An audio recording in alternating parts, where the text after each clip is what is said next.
And tonight we're getting a better idea of what led up to first responders declaring a Toledo woman dead, only to be found alive by the coroner less than 2 hours later. And the I-team has obtained the radio call between those paramedics on the scene and the doctor who made that final call. I-team reporter Sean Haggerty back on the story live with what those recordings show. Sean? Yeah, Lee, they document the steps those paramedics say that they took, steps that are currently under investigation in Springfield Township as those two paramedics remain on administrative leave. January 2nd, West Bancroft Street by Holland, Sylvania. Toledo police respond to this 911 call, assisting a non-responsive woman potentially overdosing.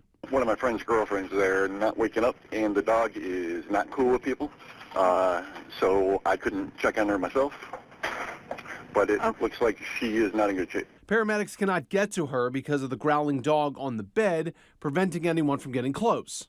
Dog wardens retrieved the animal.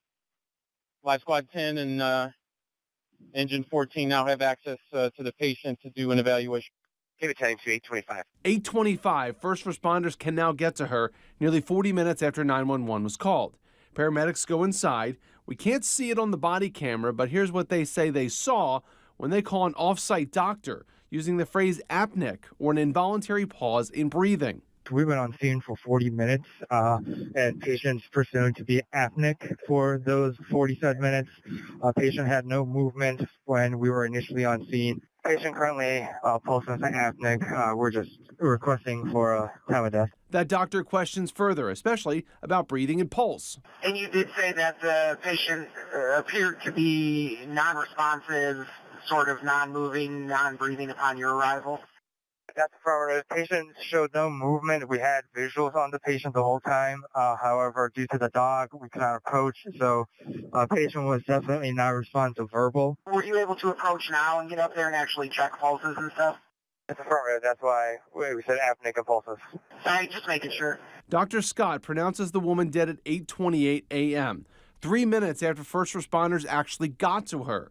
When she's found alive by the coroner close to 10, she's taken to Flower Hospital. Patient's current status is pupils of 5 and non-reactive. Heart rate of 115.